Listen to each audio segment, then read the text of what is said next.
"My child needs a father," the giant widow said to the lone rancher who hadn't touched a woman in 7 years. The widow filled his entire doorframe, but it was her proposal that knocked him breathless. "One night, let me show you what this oversized body can offer a starved man. And if come morning, you can look my daughter in the eye and be her papa. We'll stay." The wind paused outside, like even God leaned closer to listen. Her voice wasn't pleading. It was steady, like someone who'd already buried every last ounce of pride. Behind her, a little girl clung to her skirt, brown hair tangled, cheeks smudged with dust, eyes so wide they could swallow mercy. The rancher, Elias Ward, stood frozen, hat in his hand, heart punching like a hammer against his ribs. He hadn't heard a woman's voice inside this house in 7 years. Not since the night he found the old wedding dress folded on the bed, ashes from the lantern fire still floating through the air. That night had sealed him into silence. Now this woman stood before him, tall as the door itself, his hard from storms he hadn't weathered. Her words struck deeper than any bullet ever could. He tried to speak, but his throat locked. The smell of rain clung to her dress. Mud splattered her hem. She was built like the land itself, unbending, carved by hardship, yet fiercely alive. The little girl hid behind her skirt again, and the widow whispered, "We've got nowhere else." Elias stepped aside. She crossed the threshold, the girl following. The door closed, a quiet thud that sounded like destiny sealing shut behind them. Inside, the firelight reached for their faces.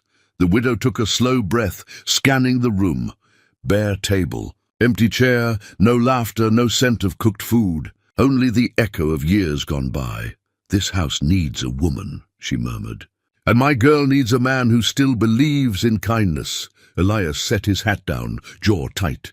"You think kindness is something you can buy for a night?" She looked straight at him.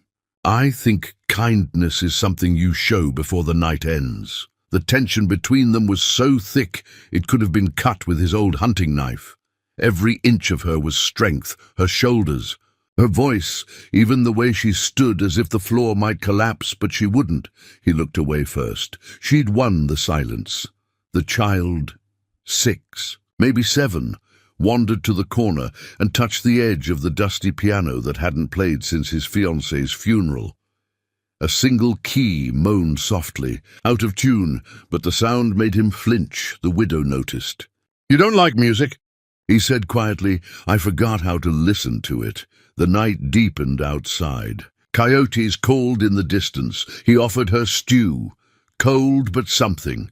She took it without a word, tore the bread in half, gave the larger piece to her daughter. That single gesture, quiet, automatic, split him open in ways he didn't understand. When she'd finished eating, she set the bowl down and looked at him across the table. 7 years is a long time for a man to live without touch. Elias's jaw hardened. "Touch is overrated, is it?" she asked softly. "Tell that to a child crying in the dark." Her eyes didn't accuse him. They invited him to remember.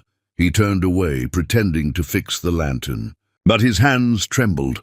The girl had fallen asleep on the chair, head drooping, mouth slightly open. The widow lifted her gently, carried her toward the spare room, his late mother's old space, and laid her down. Smoothing the child's hair, he stood at the doorway watching, something stirring in his chest that felt both foreign and familiar. When she came back out, she didn't go to the chair. She walked toward him, close, enough that he could smell wood smoke on her skin, close enough that he remembered how it felt to breathe beside someone. "You can say no," she whispered. "But if you do, we'll walk out before sunrise, and you'll never see her again. And I swear on my husband's grave, she'll forget what your kindness looked like at this door." The lantern flickered, his pulse thundered in his ears. He hadn't felt a heartbeat like this since before the fire. He wanted to say no. He wanted to tell her to leave. But what came out instead was a whisper that frightened even him. "Why me?" She met his eyes. "Because every man I've met looked at me like I was too much.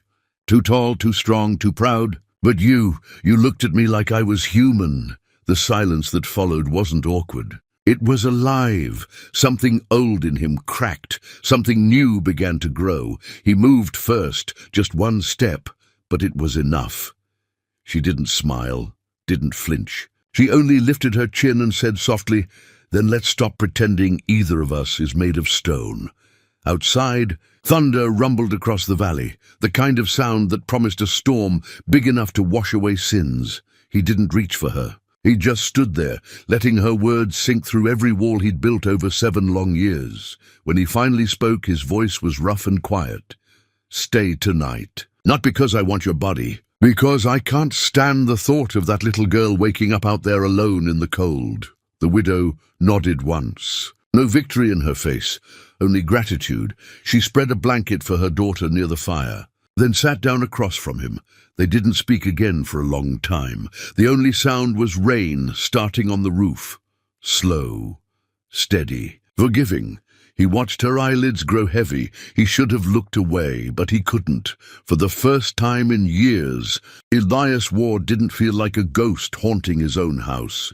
He felt like a man standing at the edge of something holy. The fire popped. The child stirred, and he realized he wasn't afraid of the morning anymore. The first light of morning crept through the thin curtain, drawing a golden line across the wooden floor. Elias Ward sat by the dying fire, elbows on his knees, staring at the embers as if they held the answers to every question he'd never dared to ask. He hadn't slept. Not because of her, but because of the weight of what hadn't happened. They hadn't touched. Not truly. She had fallen asleep sitting upright by her daughter's side, arms wrapped around the little girl, like she was guarding her from the world itself. The sight of them had stolen the air from his lungs. He had watched through the night, listening to the sound of their breathing, one deep and strong, one light and whistling through tiny nostrils. For 7 years, his home had known nothing but silence. Now there was sound again, life, warmth, and it terrified him. When the girl stirred, he looked away, pretending to fix the kettle. He didn't know her name yet, didn't know what a man was supposed to say to a child who might soon call him father. The widow's voice came softly behind him. "Morning comes whether we're ready or not." He turned. She stood barefoot by the doorway, hair undone, face washed clean by the pale light. Without the dust, the mud, the fierceness, she looked younger, almost gentle. But her eyes still carried the weight of everything she'd survived. "Coffee?" he asked quietly. She nodded. "If it's hot, it's strong," he said. She gave a faint smile. "Then it's better than yesterday." He poured her a cup, and another for himself. And for a long moment they just stood there, the air thick with things neither could say. The child yawned and blinked awake. Her hair stuck up like wild straw, her dress wrinkled. She rubbed her eyes and looked at Elias. "You the man with the horses?" He hesitated, then nodded. "That's me." She looked unimpressed. "You smell like them too." The widow gave a small laugh, and even Elias felt the corner of his mouth twitch. "Her name's Clara," the widow said. "She's 6. I'm Abigail," he nodded. "Elias." The introductions hung there like something sacred, small, human, fragile. Then Abigail said, "She needs food before we start our day." "Start?" he asked. "We'll be gone by noon," she said simply. His chest tightened. "Gone where?" "Wherever the road leads," she replied, sipping her coffee. "We came here for one night, remember?" He looked at her, really looked. The bruises under her eyes, the calloused hands, the faded wedding band she still wore. He wanted to ask her to stay, but he couldn't make his mouth say it, not when he'd spent 7 years avoiding the weight of another person's presence. So he said, "There's bread and apples in the cupboard. Take what you need." Abigail turned away, her jaw set. She moved with the kind of grace that comes from endurance, not pride. Clara followed her mother, tugging at her sleeve. "Mama, can we stay here?" "It smells like a home." Abigail froze, shoulders trembling for half a second before she forced herself to keep moving. Elias swallowed hard. "It's just an old house, Clara. Nothing special about it." The little girl looked at him with eyes too wise for her years. "Then why do you look sad every time you stand in it?"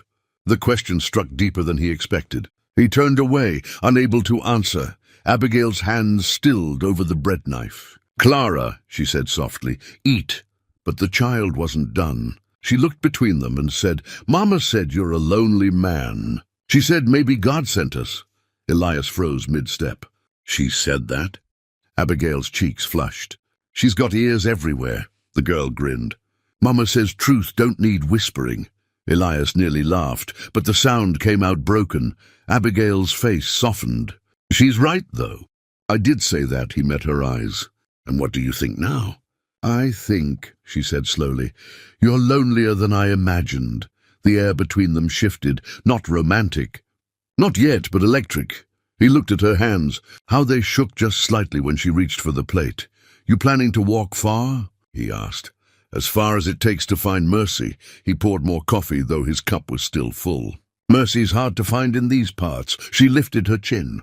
"So I've learned." The silence stretched again, full of everything they were too afraid to voice. Then came a sound from outside, the slow crunch of wheels on gravel.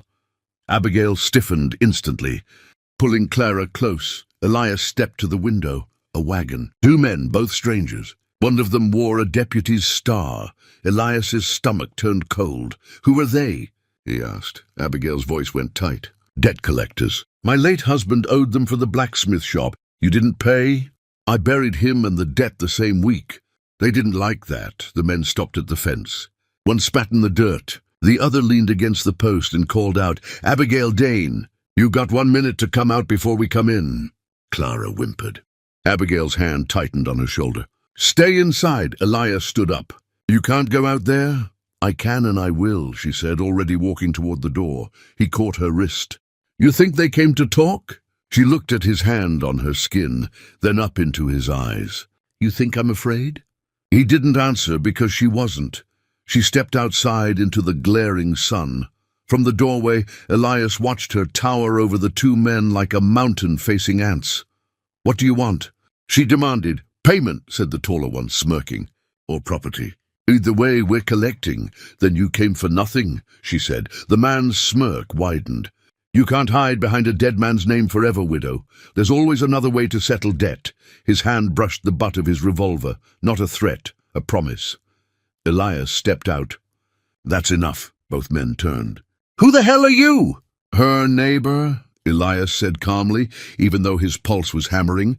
"You're on my land," the shorter man spat again. "Didn't see your name on the fence." Elias took another step. "That's because it's written in patience, not cowardice." The taller man's eyes narrowed. "You got a smart mouth for a hermit," Elias's voice dropped, "and a steady hand for a fool who wants to find out." The silence cracked like lightning. The men hesitated. Then the shorter one laughed and muttered, "Ain't worth it." They turned their wagon around and rolled away, but not before the taller one tossed a final warning over his shoulder. "You'll regret getting in her way, farmer." "That woman brings storms." Abigail exhaled slowly, the tremor in her breath betraying the courage in her stance. Elias watched her, not just the strength, but the exhaustion beneath it. When she turned to him, her eyes shone wet in the sunlight. "I didn't need saving," she said quietly. "I know," he replied. "But I did it anyway." Her jaw trembled. Then softly, "Why?" He looked at her for a long moment, the morning wind catching his hair. "Because maybe I'm tired of watching good things leave my door." Abigail's lips parted, but no words came. Behind her, little Clara peeked from the doorway, eyes wide with something that looked a lot like hope. That night, as rain returned to tap gently on the roof, Elias sat by the window watching the firelight flicker across the room where Abigail slept beside her child. Something inside him, something buried under 7 years of ashes, began to breathe again. Night fell heavy on the valley. The rain had stopped, but the air still smelled of wet earth and cedar. Inside the small ranch house, the fire glowed low, its light trembling across the floorboards like the pulse of something half awake. Elias Ward sat at the table, mending the torn strap of his saddle, though his mind was far from the work. In the next room, Abigail's voice hummed softly, low, steady, old as the land, a lullaby. It wasn't the words that stopped him. It was the warmth in her tone. the way she sang like she was stitching her daughter's dreams back together with every note. Clara's small voice whispered, "Mama, will he let us stay?" There was a pause, a breath, then Abigail said quietly, "That depends on whether he remembers how to live." Elias's hands froze mid-stitch. He didn't move until he heard the creak of the old bed frame as Abigail stood. Moments later, she stepped into the doorway, hair unbraided, sleeves rolled up, firelight painting her face in bronze and gold. "You didn't have to fix that tonight," she said softly. "I can't sleep." "Because of us?" "Because of myself," he said. "You remind me of the man I was supposed to be." She leaned against the doorframe, arms crossed. "And what man was that?" He hesitated, the kind who didn't hide behind grief. She looked at him for a long moment, the sound of rainwater dripping from the eaves filling the silence. Then she walked closer, not seductively, but with the calm certainty of someone who'd already decided she wouldn't run anymore. She sat opposite him, elbows on the table. "You ever notice," she said quietly, "how grief feels like love that doesn't know where to go?" Elias lifted his eyes to hers. "I buried mine in work, and did it stay buried?" He gave a small, humorless laugh. "It claws its way out sometimes, usually when someone like you walks through my door." She smiled faintly. "Someone like me?" "Someone who makes the house feel like a home again." Her eyes softened, but there was sorrow in them too. "You think I want pity, Elias?" "No," he said. "I think you want peace." For a moment neither spoke. The fire cracked between them like a heartbeat. Abigail reached across the table and touched the back of his hand, gently, cautiously, like testing whether warmth could still exist between two broken people. He didn't pull away. The contact was barely there, a brush of skin, the smallest connection, yet it felt like lightning through his veins. He looked down at their hands. "It's been 7 years since I felt another person's touch." Her voice trembled. "Then let this one remind you that you're still alive." He met her gaze. The air thickened. The world outside disappeared. Her lips parted slightly, not from desire, but from the realization that she had just handed him her entire heart without a word. The chair creaked as he leaned back, breaking the tension before it burned them both. He stood, pacing. "You should rest." "Rest?" she said softly. "You think I can sleep after 7 years of pretending I don't still feel?" He turned toward her, torn between wanting to walk away and needing to stay. "Abigail." "Elias," she interrupted, her voice low, raw, trembling with truth. "You can't fix the past by starving the present." The words hit him hard. He closed his eyes, fighting the memories, the night of the fire, his fiancée's scream swallowed by smoke. His helplessness as everything he loved turned to ash. When he opened them again, Abigail had moved closer. She was standing right in front of him. "Look at me," she whispered. "I'm not her, and you're not that man anymore." He didn't move, didn't breathe. Her hand rose slowly, resting against his chest. Steady, strong, human. "You still have a heartbeat, Elias Ward. Let it mean something again." The moment stretched, dangerous and pure. He could feel her warmth through the thin fabric of his shirt, could smell the rain in her hair, could sense every unspoken thing hovering between them. But he didn't take her in his arms. Instead, he whispered, "If I touch you now, I'll never want to stop." Her lips trembled into a faint, sad smile. "Then maybe it's time you remembered what it feels like to want." He stepped back, eyes glistening. "You deserve a man who's whole." She looked at him, voice breaking. "Wholeness is overrated. I just need someone who tries." They stood in silence. Two souls balanced on the edge of something neither could name. Then from the next room came a soft cough. Clara, half awake, calling for her mother. The sound shattered the spell. Abigail turned immediately, leaving Elias standing alone in the glow of the dying fire.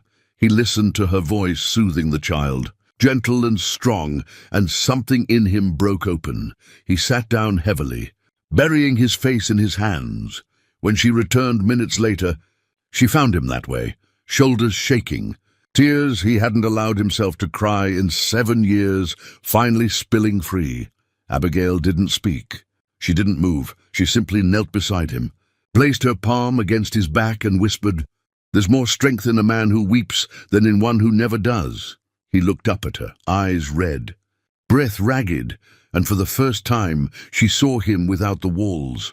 The fire behind them flared suddenly, as if the house itself had been waiting for this moment to breathe again. She whispered, "Tomorrow, we'll build something new, even if it's just a fence." He gave a broken laugh. "A fence?" "Something we can fix. Something alive," he nodded, wiping his eyes. "Then we start tomorrow." As dawn crept in again, neither of them slept. They just sat together by the window, her hand still on his back, his heart still learning how to beat next to another's. And though nothing had been spoken of love yet, the house already felt changed. The days that followed changed everything. The rain stopped. The grass brightened, and for the first time in years, laughter brushed the air of Elias Ward's ranch. He and Abigail worked side by side from dawn till dusk. They mended the fences she had promised, plowed the stubborn ground, and taught little Clara how to lead the mare through the pasture without fear. Each day left them bone-tired, but it was a good kind of tired, the kind that made silence feel like peace, not punishment. Elias found himself watching Abigail more than he meant to, not just her strength, but her tenderness, the way she wiped Clara's mouth after breakfast, the way her hands brushed over the wooden railings like she was blessing everything she touched. Sometimes their fingers would meet, brief, accidental, and it would feel like touching sunlight, but peace never lasts long in the West. One afternoon, as the sun sagged low, the sound of approaching hooves broke the stillness. Abigail stiffened instantly. Elias saw the shadow in her eyes, the same fear that had lived there since the day those debt collectors came. He stepped onto the porch, 3 riders, the same men, and this time they weren't smiling. The taller one spat in the dirt. "Told you this woman brings storms." Elias stepped forward, his hand near his belt, not to draw but to warn. "You're trespassing." The man sneered. "We came to collect. One way or another." Abigail pulled Clara behind her. Her voice was calm, but her hands trembled. "There's nothing left to take." The man's eyes slid toward her. "I beg to differ." Elias's voice dropped, cold as steel. "You speak to her again, you won't finish the sentence." For a heartbeat, everything was still. Even the wind seemed to hold its breath. Then the taller man laughed, a sharp, ugly sound. 7 years alone made you forget what kind of world this is." He reached for her arm. Elias moved faster than thought. The man hit the ground before he even saw the punch coming. The others drew their guns. Clara screamed. Abigail grabbed her, running behind the fence post, shouting, "Stop, please!" Elias stood his ground, heart thundering. The taller man staggered up, blood on his lip, hand trembling near his revolver. He sneered. "You think you're a hero, Ward? You think a widow and a brat will make you whole again?" Elias's eyes narrowed. "No, but they made me remember I'm still alive." The man drew. The gun cracked. The echo tore through the valley. Clara shrieked. Abigail screamed his name. Elias stumbled once, twice, then fell to his knees. The smell of gunpowder burned the air, but when the smoke cleared, it wasn't Elias bleeding. The taller man lay on the ground, clutching his shoulder. Abigail stood behind him, Elias's rifle in her hands. Jaw trembling but eyes steady as stone, she lowered the barrel. "I told you we had nothing left to lose." The men fled, dragging their wounded leader, and the valley went silent again, except for the rasp of Elias's breath and the sound of Clara crying into her mother's skirt. Elias turned slowly toward Abigail, chest heaving. She set the rifle down. "You don't get to protect me alone, Elias Ward." He took a step toward her. Then another, "Abigail." She was shaking now, adrenaline fading. He reached out, caught her before she could fall, pulling her close. For the first time they held each other, truly held, her forehead pressed to his chest, his arms around her like a man clinging to the last thing that made sense. Neither spoke. There was nothing left to say. When she finally looked up, her voice cracked. "You should have let me go when I came." and miss the one thing that made living worth it. He whispered. That night the fire burned brighter than ever. Clara slept soundly for the first time in weeks, curled in her blanket beside the hearth. Abigail sat beside Elias on the porch steps, wrapped in his coat. The stars spilled across the sky like lanterns over an endless field. He said quietly, 7 years I didn't touch a woman. Not because I couldn't, but because I was afraid if I did, I'd start to feel again. She looked at him. And now? Now I'm afraid of not feeling you again. Her lips parted, just a breath, and then his hand brushed her cheek. It wasn't hunger. It wasn't lust. It was everything he'd buried, finally finding air.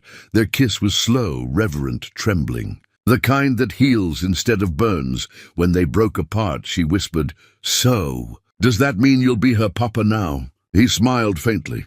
That was decided the night you knocked on my door. Tears welled in her eyes. She's never called anyone father before.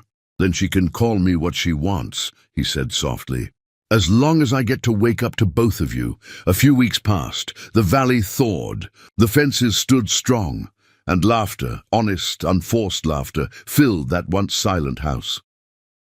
One morning, Clara came running through the yard, chasing a butterfly, calling out, Papa! Look! The word hit him like sunlight. Abigail looked from the porch, her smile wide, tears glinting in her eyes. Elias dropped his tools, knelt, and caught the girl mid-run, lifting her high into the air as she giggled. When he set her down, Abigail was already beside them. The three of them stood together in the yard, man, woman and child, and framed by the open sky. No blood, no ghosts, no fear, just life breathing again. Abigail looked up at him. So this is what mercy looks like. He shook his head gently. No. This is what love looks like when you stop running from it, she smiled, her hand slipping into his, and for the first time since the fire 7 years ago, Elias Ward felt no ashes inside him, only warmth, only home. The wind carried their laughter across the valley, and somewhere beyond the hills, it sounded almost like a prayer answered late, but answered all the same. Thanks for watching. Kindly subscribe for more Western Frontier American story.